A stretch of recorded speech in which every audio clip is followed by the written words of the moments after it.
During your journey in Monster Hunter Wilds, as you're playing through the main story campaign, you are fast-tracked from monster to monster, from fight to fight. It can be quite difficult to stop, smell the roses, and even get anything crafted. In fact, if you do want to get full armor sets and specific weapons, you need to purposely make a point of it going out of your way to fight the same monster repeatedly, which isn't necessarily because the story is bouncing you from monster to monster. It's more so that you don't really need to stop and grind. The gear that you do have will probably suffice. Is this a big deal and something to get up in arms about? No, not particularly. But are you likely to skip over some absolutely fantastic armor sets as a result of this? Yes, you are. That is until I stepped in. I'm going to focus on 3 specific armor sets over here, and just for the sake of enjoying the set, we'll be using the full armor. One of these I actually stopped and crafted in full myself, and used for the rest of the duration of the game. Even if you're way beyond the natural point of using these when you get access to them, many of these pieces are used in endgame mix sets, so there is absolutely utility here for everyone, even if you're at endgame. Very quickly before we dive in, the majority of you folks are returning viewers to the channel. If you enjoy my videos, subscribing is free and a fantastic way to show your support. In no particular order, first we have the Guardian Folga Anjanath set. Here I'm looking at the beta set. If you fancy the alpha one instead, you can do that. The beta set has 2 levels of Agitator, 2 levels of Maximum Might, 2 levels of Stamina Surge, and 1 Coalescence, as well as the 4 set bonus for Folga Anjanath's Will, giving you Second Wind 2 additional stamina bars, it's pretty cool, and the group skill Guardian's Protection, giving you Ward of Wyveria, reducing some of the damage you take in the Ruins of Wyveria location. So before adding any other additional decorations, we're getting +8 attack and 5% affinity whenever a monster's enraged with 2 levels of Agitator, plus 20% affinity when at max stamina, which is very easy to do with your additional stamina gauges from 2 levels of Maximum Might, plus 30% stamina recovery from 2 levels of Stamina Surge, and a small increase to elemental and status buildup after recovering from a status effect, of course due to the 1 level of Coalescence. I went ahead and crafted the Guardian Folga Anjanath Sword and Shield, just to show what it might be like using a weapon from around that time, and using a full set with the right weapon as well is kinda sick. It comes with 3 levels of critical element, and I put 3 levels of offensive guard into it, using up the level 2 and level 1 weapon decoration slots with the offensive guard, one of Sword and Shield's best skills. I thought it would be really fun to try to play to the armor set's natural skills that are built into it. So I've added 1 Mighty Jewel to get to level 3 Maximum Might, that is an absolute essential for this set. 3 levels of Partbreaker of Destroyer, I just like popping wounds with S&S. You can add any level 2 deco there that you want. 3 levels of Divine Blessing, the best defensive skill available to you, reducing damage taken by 50%, which activates around 33% of the time, so half damage for 1 hit out of every 3. Makes things really cozy. 2 more levels of Phoenix to get Coalescence up to level 3, just because, why not? More elemental and status build-up when you heal from a status effect, maybe you've got a paralysis weapon or whatever, and a Refresh Jewel to get Stamina Surge up to level 3, to ensure that we're getting back our stamina super quickly to basically permanently maintain Maximum Might level 3 no matter what. Other than how damn fresh you're looking with the drip,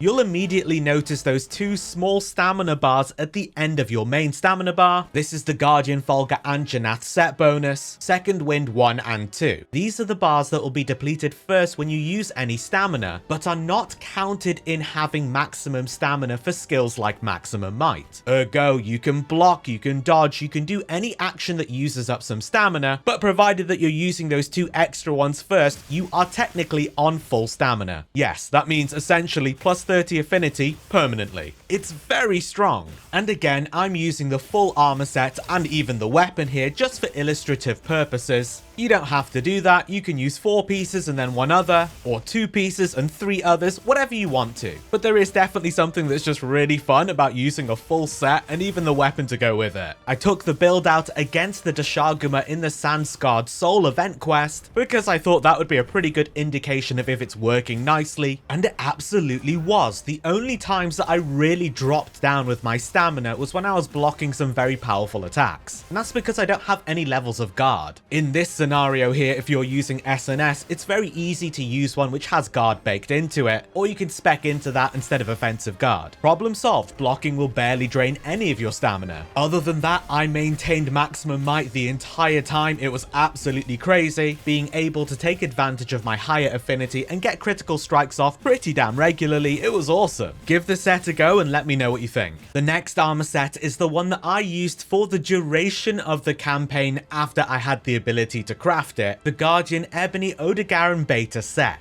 Coming in with 4 levels of burst, one of the game's best skills, 2 levels of divine blessing, and 2 levels of earplugs, with the 4-piece set bonus giving you burst boost 2, an additional increase to raw attack and extending the duration that burst is active for, as well as once more Guardian's protection, Ward of Wyveria, reducing some of the damage you take in the ruins of Wyveria location. So with no further supplementation from additional decorations, 4 levels of burst give you 15 additional raw and 120 additional elemental for most weapons upon activating the second tier of it and landing 5 consecutive hits within the damage window, which then the 4 set armor bonus will add another 10 raw on top of, just for consecutively attacking the monster. It's really strong. Divine Blessing 2, reducing your damage taken by 30% for a predetermined chance, which players believe through testing is around a third of the time, and 2 levels of earplugs, nullifying weak monster roars entirely and reducing the effects of strong monster roars, so you're only stunned by them for a brief moment. What an absolutely fantastic array of baked in skills, and a phenomenal set bonus as well. It's brilliant right out the gates. I've got the same Guardian Folga Anchanath sword and shield on here, with 3 critical element baked in and 3 offensive guard in the decoration slots. For the armor set, I've gotten burst to level 5 by having the talisman equipped. It only needs to be a level 1 talisman to get to burst level 5, as you already have 4 levels of it baked into the armor. 1 additional earplugs jewel to get us to level 3 earplugs, nullifying the effects of all roars from small and large monsters. You are just invulnerable to roars. This is fantastic. I've put 3 maximum might in as well. It's such a powerful skill to get your affinity up when you're at full stamina. 1 single level 1 protection jewel to get us to Divine Blessing 3. 50% reduced damage a third of the time, and then whatever for your remaining level 2 and 2 level 1 decoration slots. Here, just for the sake of it, I put 1 Destroyer in for a single level of Heartbreaker, 1 Fura Jewel for a single level of Resentment, increasing your attack power when you have recoverable red HP, and 2 levels of Footing for 2 levels of Tremor Resist, because why not? Maybe you want recovery up instead, or whatever else. Now when we're actually in the field is where the magic happens, because we can activate Burst. The initial activation of 5 levels of Burst, when you land between 1 to 4 hits, increases your raw attack by 5 with an additional 10 for the 2 levels of Burst boost, and your elemental by 50. Has no impact on status ailments, only elemental. This is for the majority of weapons. There's some fluctuations with dual blades, range weapons, etc., but it's pretty similar regardless. This initial activation isn't what we're interested in at all. It's the true activation after 5 hits, which you have 5 seconds between to consecutively keep the combo going. Once fully activated, this increases your raw attack by 18, plus another 10 for the burst boost too, and your elemental by 140. And you will keep this boost for as long as you land an attack within 5 seconds of having landed these 5 consecutive attacks. If you ever run out, just hit the monster 5 times again. It's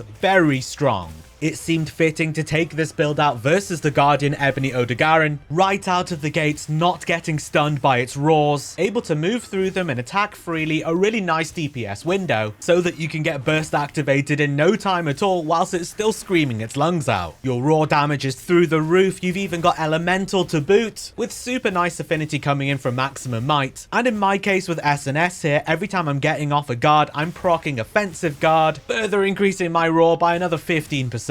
Absolutely insane. Burst is one of the top tier skills which many, if not all, endgame sets still utilize 1 or 2 levels of. It's just that good. As I mentioned, I used the full Guardian Ebony Odogaron set all the way through the campaign from the point where I was able to craft it, going out of my way to hunt more of them to make the full set. 10 out of 10, highly recommend. Give it a crack and let me know what you think. The last of the 3 sets I wanted to highlight today is the Blangonga armor set. Here we have the Blango Beta armor set in front of us, and you can see straight away it's got 5 levels of agitator, all 5 levels of it baked into the set. That's crazy. So any and every time a monster is enraged, we get plus 20 raw attack and plus 15% affinity, with no added decorations and no talisman. 2 levels of wide range to share your healing with 1/3 of its efficacy to nearby players, and 1 level of counter strike adding 10 raw attack whenever you've been knocked back. Warcry gives a temporary buff to teammates when you use the to victory gesture. I've not tried it, I'm sure that's pretty fun to do, and apparently greatly affects palicos and support hunters. So if you like using NPCs, it's going to be really strong. And Alluring Pelt Diversion means you get targeted more often. I crafted up the Blangonga sword and shield to go with the armor set. It has 2 levels of crit draw and 1 level of offensive guard baked into it, so I added 2 levels of offensive guard and 1 critical eye to help counter the negative affinity the weapon has. There's nothing that we need to add for agitator, it's already at level 5, which is insane. Counter-Strike has 1 level, so we can supplement that with another 2, bringing it to level 3, which adds 25 attack after we get knocked back, and for a longer duration as well. I believe it's 1 minute at level 3. Once again, I brought us to maximum might 3, giving us plus 30% affinity whenever our stamina's full. Never are affinity boosting skills as useful as when you have a negative affinity weapon, so that's great. And depending on the weapon and its stamina usage, it's effectively just a 30% increase in affinity. Once more, the 3 levels of Divine Blessing, 50% damage 1/3 of the time, very powerful defensive ability. And then I chucked up a level of Ambush, temporarily boosting raw attack after a sneak attack, 1 level of Gobbler, decreasing the length of time it takes to use a consumable, and I slapped on a recovery talisman for 3 levels of recovery up, increasing all healing items by 30%. The 5 levels of agitator here is what really makes this set. Every time the monster enrages, you're just getting that free attack and affinity boost. You're getting another 30% affinity slapped on with your maximum might, turning the monster's most aggressive phases against it. I went up against an Ajarakan, and every time I hit hard, it got angry and hit me hard, so then I turned around and hit it harder. It was quite spicy. Also, the 3 levels of offensive guard, boosting my attack by a further 15% every time I get a block off. It's very generous, it doesn't even really need to be a perfect guard, giving me all of these additional tools and windows to just get stronger.